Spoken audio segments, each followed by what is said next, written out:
Apolline Matin. C'est déjà demain.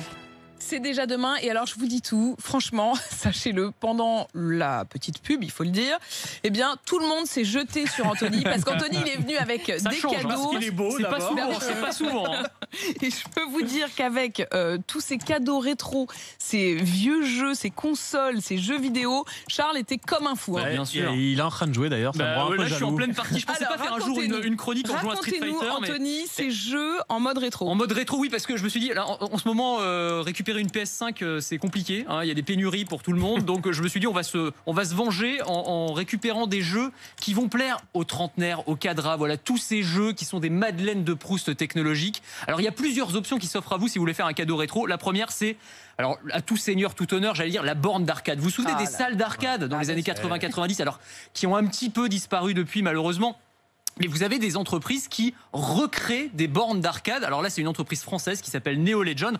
Je vous ai apporté la petite version. Hein. C'est la version mini. Là, elle tient. Oui, c'est ce qui est très bien parce que quand on entend borne d'arcade, on imagine un frigo. Bah, c'est un énorme flipper. On n'a pas tous la place. Là, c'est parfait. Exactement. Alors tu as la version frigo, elle existe aussi. Si tu as la place à la maison, c'est vrai que c'est l'idéal. Mais sinon, tu as la version mini. Alors là, tu retrouves tout ce que tu avais sur une borne d'arcade, c'est-à-dire voilà, le joystick, les boutons. Tu peux la personnaliser, donc choisir le joystick, les boutons. Tu as 1200 jeux à l'intérieur. Enfin, il y a vraiment de quoi se faire plaisir. Après, les bornes d'arcade, il y en a vraiment à tous les prix. Là, celle-ci, c'est un savoir-faire artisanal. C'est-à-dire que vraiment, c'est des professionnels. Donc ça coûte 1000 € une borne comme ça. Mais après, ça fait cher pour un Minitel. Mais ça fait cher. Oui, c'est ça. C'est la taille d'un Minitel. C'est un peu vintage aussi. Mais tu en trouves à moins de 100 € aussi. Ça dépend de la qualité que tu veux, du nombre de jeux, etc. Voilà, mais enfin, c'est une des options pour retrouver ces jeux. Et on peut dire déjà que dans ce studio d'RMC, ça a un énorme succès.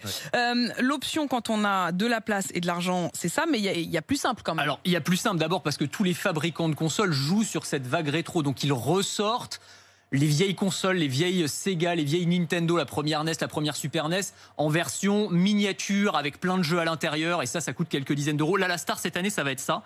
C'est le Game & Watch. Alors le Game & Watch, je ne sais pas si vous vous en souvenez, c'était l'ancêtre des consoles de jeux portables, l'ancêtre des Game Boy notamment. C'était des jeux électroniques, ils étaient en noir et blanc à l'époque.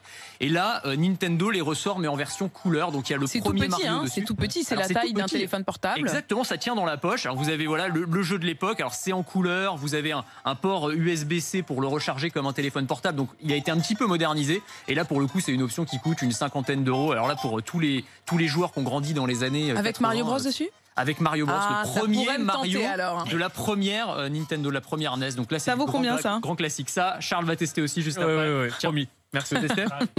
Moi, je veux bien tester aussi.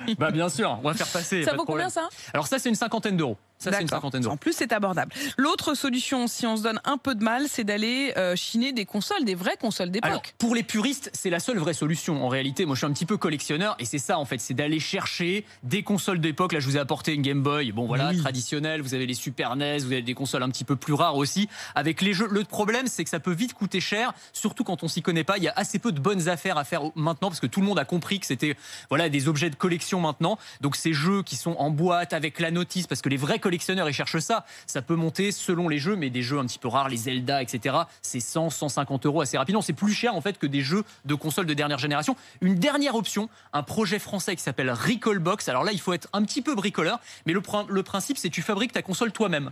Alors il faut aller sur leur site, on achète les pièces, les composants, les pièces détachées, la manette, et ensuite il y a un système d'exploitation qui permet de jouer à des centaines et des centaines de jeux d'époque. Voilà, Recalbox, et vraiment c'est un super projet. C'est génial, et il y en a pour tout le monde dans le studio, tout le monde est content. Et Charles, ne vous endormez pas sur la petite console parce que moi aussi je veux la tester. Merci Père Morel.